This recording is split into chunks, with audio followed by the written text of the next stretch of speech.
Alright, everybody. It's Red Onion Randy here. We've got another guest. This one is actually really cool. First of all, the guy's legally given birth name is Erick Estrada. And that's pretty freaking cool. No, not the actor from Chips. This guy, man, he's got a hell of a story. It's a good story. It's a sad story, but it's a good one. You know, he comes from California. He comes from the hood. Spanish guy, obviously. Had a good life growing up, but due to the circumstances of, geography, wound up in the gangs. Wound up banging, lost his older brother. Went sideways from there, just got worse. Went to prison, banging inside prison, going to war with other gangs, other races, selling drugs, doing whatever it takes to survive. Doing whatever it takes just to make it one more day in there. Until that one day, he had that moment. And from there, he started doing something different. He started walking in the same footsteps I walked in. From the guys who went before us.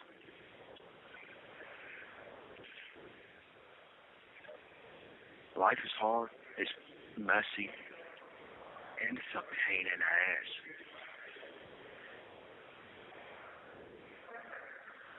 It gets ugly. But you ain't beyond saving.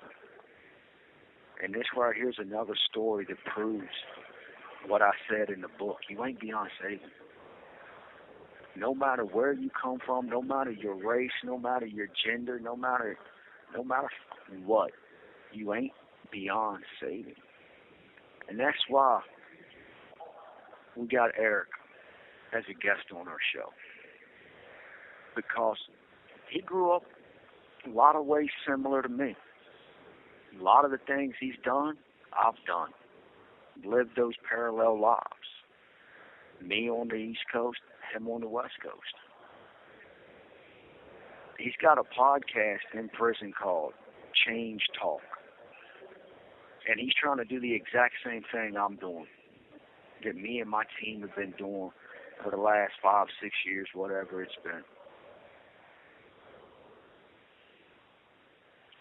Change. Bro. Fix what's broken.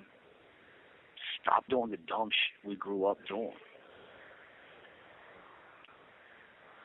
I hope you enjoy listening. I know it's been a little while since I've kind of given an update, so I am going to take a few moments to give an update.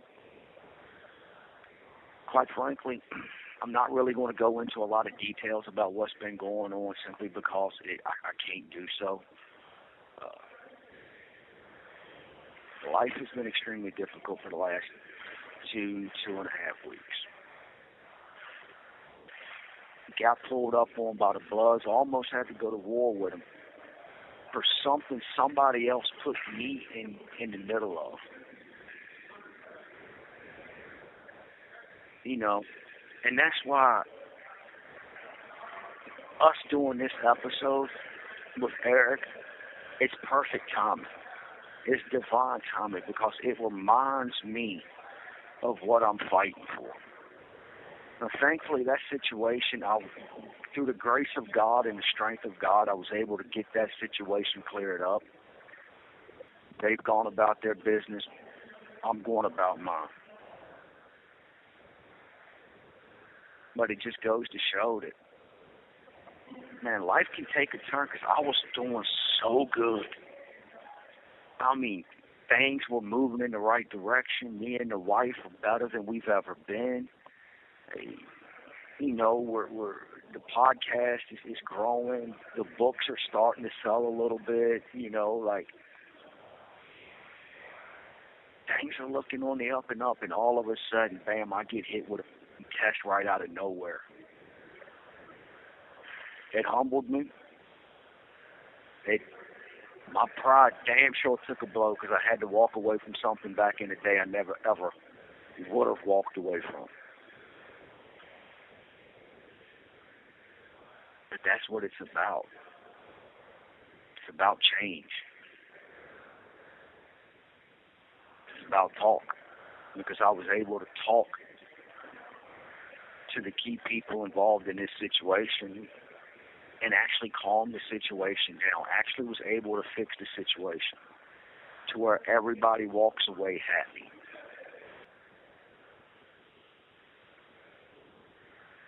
Sacrifices, they need to be made. And you're about to hear a story of sacrifice. You're about to hear a story of a man who defied his own gang, who defied other gangs, who defied expectations and statistics of what he's supposed to be. He made some really, really good sacrifices. And now he's doing something. So kick back, listen, and enjoy this man's story, because if he was over here doing time with me, this cat would be my road dog. We'd be cellies, and we'd be doing our thing.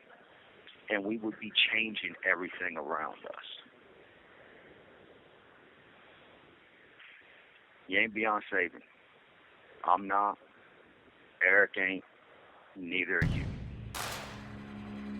Hello, this is a prepaid call from an inmate in the Virginia Department of Corrections, Red Onion State Prison. To accept this call, press 0. This is Randall Via, a.k.a. Red Onion Randy. I'm currently serving 1,214 years for capital murder and armed robbery. Now, and finally, at a level 3 Buckingham Correctional Center. Stone's throw from where I grew up. If you have any questions or comments or want to leave a message or whatever, I've got a voicemail line.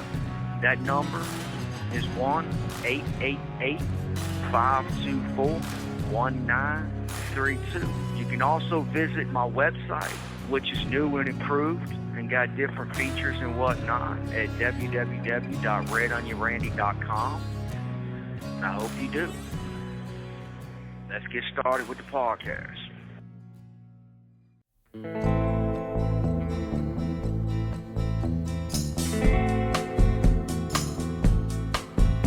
Caminando me canta el sensontle, voy sanando un poco mi dolor. Se oscurece la sombra del monte, voy tranquilo sin una razón. Caminando acompaño al sensontle, vuela encima de mi canción. Caminando me canso en el monte, voy tranquilo con mi corazón. ¿Para qué caminar sin camino? ¿Para qué la nostalgia en la flor? ¿Para qué andar buscando destino? ¿Para qué acompañar mi canción al camino por camino? Hey man, first off, thanks for having me on the show. My name is Erick, and today I'm serving a sentence of life without the possibility of parole here in California State Prison, Corcoran. I'm also the host of the podcast called Change Talk. A little bit about myself and my background. I grew up in a small, rough neighborhood in Southern California where gangs, drugs, and violence was prevalent. For the most part, I had a happy childhood, man, just like most people growing up. You know, I was out there. I had two brothers. We're always out there messing around, playing, having a good time. You know, I had a lot of friends. You know, everything seemed cool until I got to a certain age, and, you know, I just started realizing that my father was an alcoholic. He was abusive, and things started to change. Things started to change in my household, first of all, and then I started to realize that the neighborhood that I lived in was, you know, not such a great neighborhood. Like I'm saying, there was a lot of gangs, drugs, violence going on, and as a kid, I started to finally observe and started to see these things and recognize them and think that they were just normal. I had my older brother. I started to realize he started drifting down a negative path, and as a little brother, I tagged along. Man, I wanted to do everything my older brother did, and we were thick as thieves, so to speak. Like I said, everything that he did, I did. We were about 5 years difference apart, though, but nevertheless, he always took me with him. He always let me tag along, and sadly, by the age of 12, my brother was murdered by rival gang members. And so this changed my life dramatically. Dramatically, this changed my life forever. And from there, I spiraled and I went down the negative path, and I look back on it now and I realize, this is at a time where I started drinking, where I started experimenting with drugs, and what I really was doing was just trying to kind of kill the pain, trying to numb, the hardship that I was going through. And eventually I ended up going to juvenile hall. Yeah, out there kicking it with the homies and, trying to do what everybody else was doing and kicking it with the wrong crowd. And then next thing you know, I'm in juvenile hall, started breaking the laws, started stealing cars, started just getting involved in different things. And by age 16, I was sent off to the California Youth Authority. And it was turned up.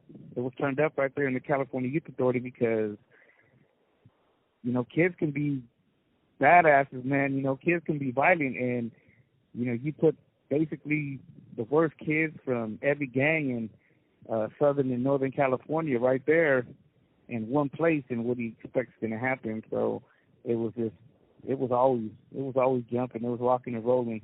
And so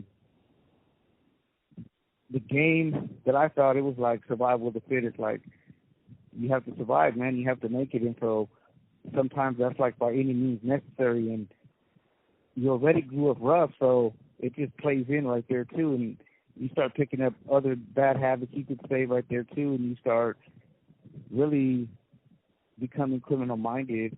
I feel like that's where I was already, in a sense, criminal minded at that age, but once you're around other people that are even more advanced and older people, you just start picking up different things.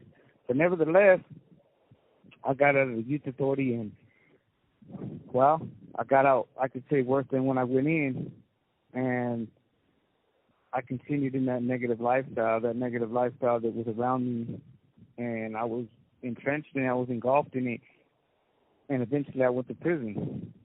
And so this call and your telephone number will be monitored and recorded. And so my first time in prison, it was a very different experience than YA, because even though YA was turned up and YA was jumping and everything like that, and prison is as well, it was just more serious in prison. Like in YA, you're fighting, and yeah, there was some people that, when we got to like YTF, which was 18 and older, like more people were getting stabbed and things like that. But prison, you knew, was more serious. Like, like people were getting killed right there. Like, and, I remember the first stabbing I seen on the yard, like, it was just, kind of like a scene out of a movie, and it's crazy because it seems like everybody on the yard knows something's going to happen to somebody, but that individual, that gets assaulted is like the one person that doesn't know, and you wonder, like, you can't feel it, like the whole yard, you know something's going down. And so, yeah, the first time I seen something like that, it made me realize, like, ain't no games right here in prison. It's for real. It's for keeps. And yeah, I seen a lot on that first term. I moved around for a few prisons, ended up on level 4, 180, and so, pretty much it was rocking and rolling. And you're slammed down most of the time, to be honest with you. Like, when I got to New Corcoran back then, we had just got off a 9-month lockdown, and really it was some individuals had done a stabbing, and the officer in the tower shot and killed one of the individuals, and for fear of retaliation, they had us locked down for 9 months. And so, in one sense, I kind of felt like that was like an excuse just to keep us locked down, but it was violent. Prison was violent. It's still violent today, but back then I was, I was in the mix. So, and I was on those yards. Today I'm on a lower yard where that's not happening. Like I don't think there's been a stabbing on this yard in 2 years that I've been here, and I'm thankful for that. I'm glad to be in a place I am now because of my lifestyle, my change. But back then it was just different. It was just a different environment. So everything around you was just jumping and it was rolling, and you were on your toes because it could rock at any second. And it's like you're always on your toes. You're always watching your back, and if it's not coming from a different race, then it's your own people, and that's just the way it was, and it kind of plays into that whole cycle of violence, that whole cycle of gangs and drugs and all that stuff just plays a part in everything, and it just continues since I was a young age all the way until I'm in prison and seeing this. So I end up paroling that time, and, I find myself... This call and your telephone number will be monitored and recorded. I find myself facing a life sentence, and I think, when I was sitting there, and I found myself in the worst conditions possible because of my background and because of everything else, I found myself stuck in the hole in solitary confinement, and I think it was the first time that I really thought about my life and, how did I get here? How did I get to this dark place in my life of despair where, I'm fighting a life sentence and, I had, even though I was caught up as a kid and everything like that, I had a lot going for me. I could have made different choices, and, I was doing music at one time, man. I was on tour with some of the biggest raps and names in Mexican rap and just different things like that. And here I am now sitting in here, and I was upset. I was upset. I was mad. And I thought about my family. And that was the first time that I thought about making that change. And it's like, how do you I couldn't imagine a life other than what I knew. And it's like, how do you find change? That's the big thing. What does change even look like? That was the question that I had. But nevertheless, during that time, I had been reading the Bible, and I was searching for answers just for my own sake, for my own personal understanding, because I think a lot of times we ask, why God, this and that, and I'm thinking, why do we say that if we believe in God, but I'm not following God, because I know deep within, God sure wouldn't want me living this lifestyle, if there was a God, but yet every time something goes wrong, I'm saying, why God, why God you let this happen, why'd you let that happen?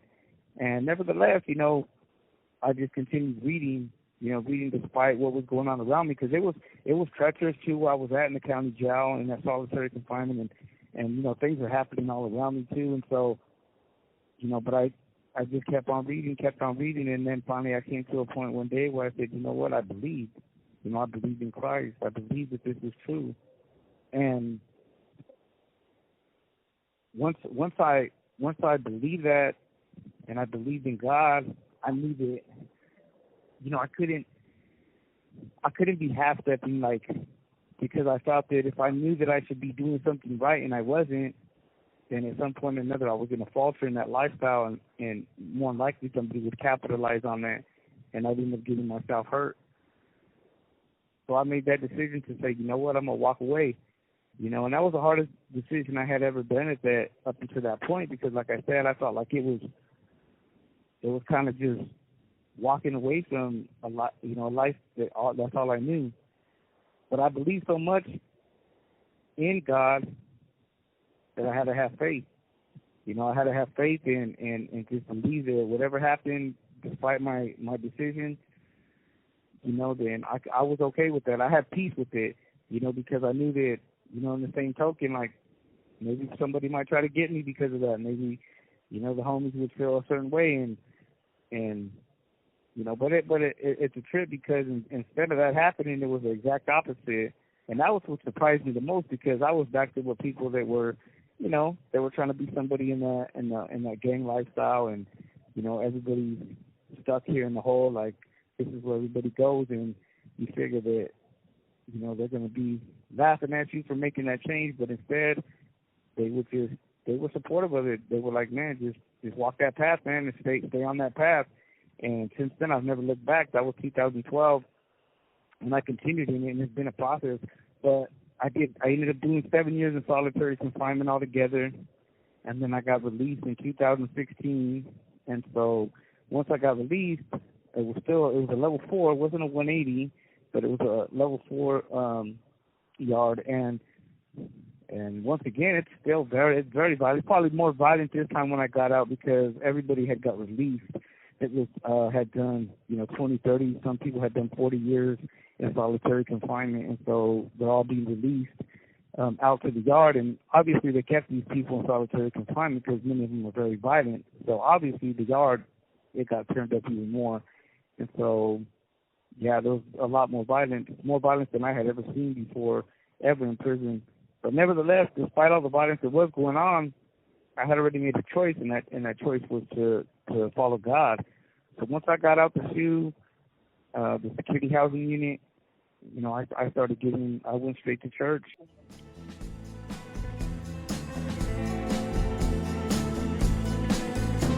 Paso firme camino el camino, recordando lo que queda atrás, los amores, la música, el vino y las musas que pronto vendrán. Paso firme recorro en el filo de la vida, entre el bien y entre el mal.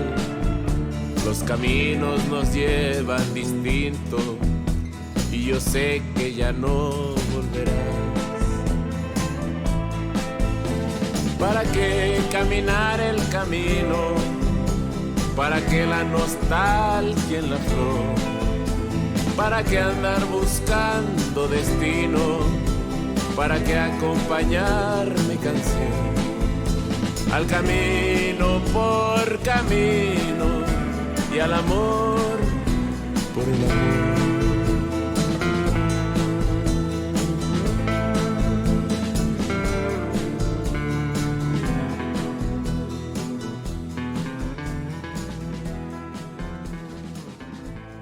So I got involved with, I got right involved with church, and there was individuals in there that were serious too. It wasn't a lot, but it was a good handful of individuals that were, serious about their change. And I knew that if I really wanted to change, I needed to surround myself with people that were like-minded, that wanted to change. Just like when I was in the streets, I put myself around individuals that were like-minded, whether that be, out there making money or whatever that was. And I knew that in my change that's what I had to do too, because especially on that level 4, there was more people doing that. I mean, man, that whole damn place was going off the hook, right? So there was only certain individuals that were, really trying to change, and it wasn't a lot, but there was that crowd of individuals that were making change. And so I put myself around them, and I got involved in self-help classes like anger management, CGA, Criminal Gangs Anonymous. I got involved in college. In college was huge, man, because they had just started Bakersfield College at that time, and they had brought the professors in, and they're coming up to this level 4, man. I remember I had this English professor. He was the first professor that got there, and I was part of that class. And he was like, what did he say? He said, yeah, man. He goes, you might be in prison. He's like, but when I walk in here, he's like, you're on Bakersfield campus. He's like, and you're gonna listen to what I say. And I'm just thinking, like, man, dude, you're on a level 4 prison, man. You're on a level 4 yard prison, and you're talking like that. But it was bold of him, and I respected him for saying that, man. And you know what? He was the best teacher I think that I ever had in Bakersfield College. And not that there weren't other good ones that were, but he just really was. He just really helped me a lot. He was really a good teacher when it came to English, and I love writing, so that played into a lot of the the things that I wrote later on for college, essays and different things. So that was pretty cool. And that's the beginning. You know, the beginning of my change was accepting Christ in my life, and I was making those changes back there while I was in the shoe, just reading, studying, and just reflecting on myself. And then when I got out, I got to put a lot of that into action.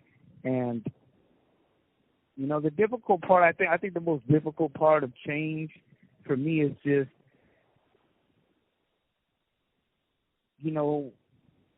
having to be viewed as not one of the guys anymore, like you're not accepted by that. But yet I found a new crowd of individuals where that's okay, man, because we want to make change, and to make change is difficult. Everybody can do what everybody's doing, that's easy, but to make change on a level 4 prison yard, you got these members out there, you got these people out there that are just calling shots and doing everything else, and here you're walking across the yard with the Bible. Like, to me, that takes a lot of strength. When people are judging you and looking at you, but that's what it takes to make that change. Anyways, from that point on, I ended up being an inmate minister here on the yard. I ended up facilitating the same classes that I was taking before, and then that led to me becoming a drug and alcohol counselor through a program called OMCP. It's an occupational mental certification program, and basically there's none like it in the state of California other than that, and maybe even anywhere else. But right here they certify us to be drug and alcohol counselors, and they give us a shot.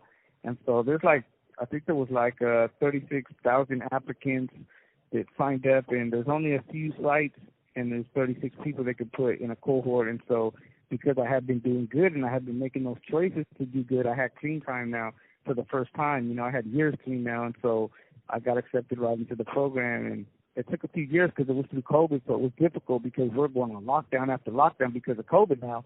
And so it took us 2 years, which is really like a 9-month to a year program. We ended up taking 2 years to go through that program, but I took the state exam. I got fully certified, and that's what opened the door for the podcast, because even at that time I had begun a newsletter here, and so media has kind of been my thing because I used to do music on the streets and do videos and stuff like that. So that's part of that whole thing from before. But now that I was doing something positive, I was just using some of those maybe things I was using negative before, as far as like what I was talking about in my music. Now I was doing something positive. And so I pitched the idea to do a podcast. And, to be honest with you, Corcoran is a rough prison, man. Like, Corcoran is not known for, programming. It's known for violence. Like, that's just the way this prison was. Like, there's some prisons that are known for, happy-go-lucky type of prisons, and then there's those ones that are not. And Corcoran was not that one. So when I was talking about doing a podcast, I remember, even one of my boys was like, "Hey, bro, you need to get your head out the clouds. Like, they ain't never going to do a podcast here." And I was like, "Man, I ain't asking you, bro. I'm telling you this is what I'm going to do. I'm going to write a proposal, and I'm going to do all that. Now, if they say no, then that's fine. But I'm not going to just go off of you telling me not to, believe that it could happen." Because I'm like, why not, man? You know what I mean? Because Corcoran was changing. It was changing to a more positive place. Even though it was still kind of cracking on some of these yards, they were making lower level 2 yards. They had just made the first 2 level 2 yards of this prison. And so once you start creating... This call and your telephone number will be monitored and recorded. Once you start creating lower level prisons, yards in your prison, that means these yards are less violent. So that to me told me that they were trying to change the face of Corcoran, and I had already heard that in the first place. So that being the case, I was thinking it's probably the perfect time to try to do something like that. And, everybody's like, you got to go to San Quentin. But see, what a lot of people don't know is that San Quentin right now is like the face of rehabilitation for California, right? But 20 years ago, that was the most violent prison, probably not even in just California, maybe the nation, because that prison was just the worst. So they changed too, and the way they changed that too is by, taking out those level 4s and creating level 2 prisons and trying to change the atmosphere and trying to change the culture. And so that's what we've been trying to do here. And so I've been trying to be kind of on that front line of that. And, since we so they accepted the podcast, and, We got one of the institutional film specialists that's here. You know, he was on board with the project. DRP was on board with the project. Like, the warden supported the project. And so there it is. You know, a Change Talk was born. And then, you know, I just started bringing on different people, different staff, different inmates, and we're just talking about, you know, we're talking about different topics, different issues. I brought on, you know, one of the most known persons I brought on so far was Dr. Stephanie Covington. You know, she wrote a lot of books. She wrote a lot of self-help books. She was on the Oprah Winfrey Show. You know, when she came on, she talked about, you know, how trauma correlates, you know, with addiction, you know, early on in life, you know, like childhood trauma. And so that's an important topic that a lot of people needed to hear.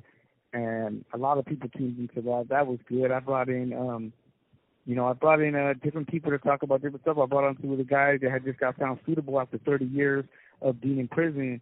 And they were in that waiting process to get out. And they came on and they talked about, you know, what was key to being found suitable for parole, you know, which is important to a lot of people because there's a lot of lifers in here, right? You know, and it gives hope, right? It gives hope. You see these two men on here that got found suitable after 30 years, and it's like, man, if they could do it, I could do it because, you know, they were me, you know, 15, 20 years ago. And so it just came to making those changes, making some different choices, better choices. And that's been it. So, you know, that's what I'm doing over here at Corcoran, you know, at California State Prison, Corcoran in California, and trying to make change at this prison. And so one of the things that, you know, I'm utilizing to do that is a podcast. And so, you know, there's a lot of people interested in it, and I just continue to try to grow it here at this prison and continue to just try to shine a good light, you know, here and try to change the atmosphere and the culture and make a difference. You know, like my first half of my life, you know, I made a lot of bad choices, man. You know, and I look back on that now and I realize, you know, that I was affected by my brother's death and a lot of different things, but at the end of the day, I just have to take accountability for that and say, you know what, that doesn't have to be the end of my story, though. Regardless if I get out of prison or not, I can still affect change.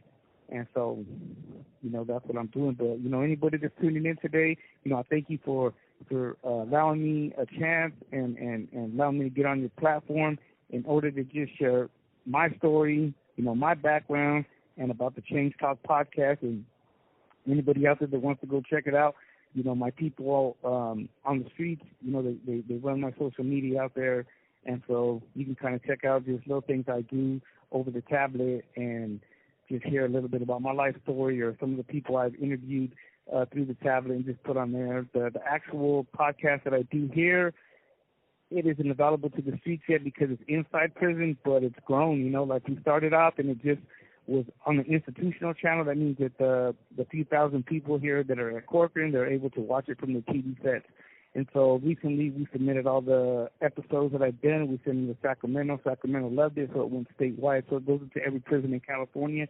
And hopefully down the line, you know, maybe there will be an opportunity where it will be able to get out there to the public because I think it could impact, you know, people out there. And, you know, the high point that we're trying to promote is just, you know, reducing recidivism, man, you know, making change and just changing the culture. So I think that happens from the inside out. And so once again, man, I appreciate it. And I just thank you, man, for giving me this opportunity to come on your podcast and just share a little bit about what we got going on here in California and in Corcoran. And so with that, much love, and signing out for Corcoran, I'm out.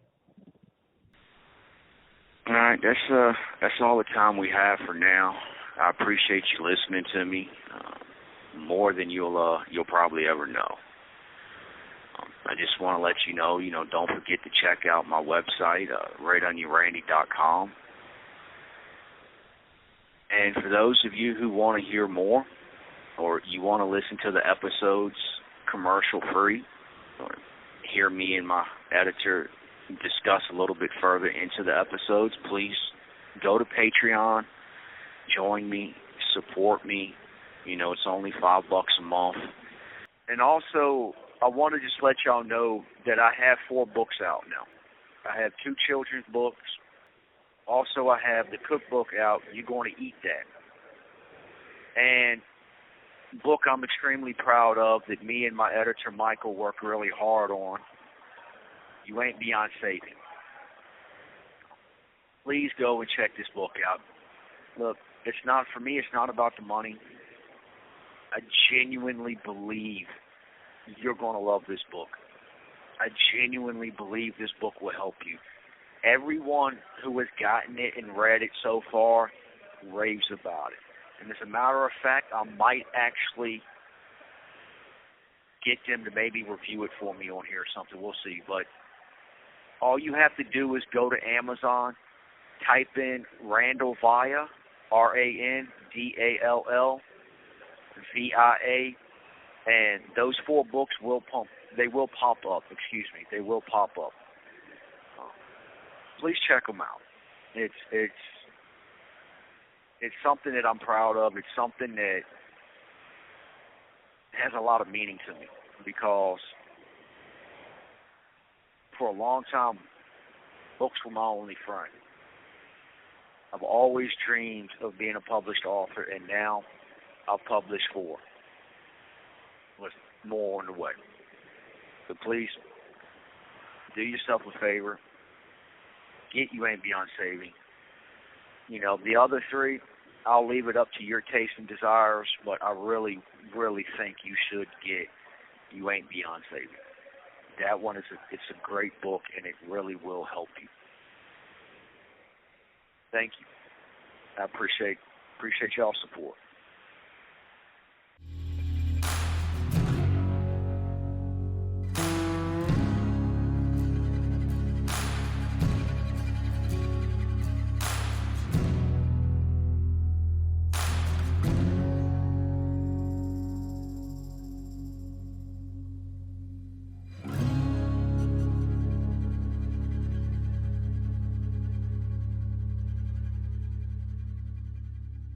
Thank you for using GTL.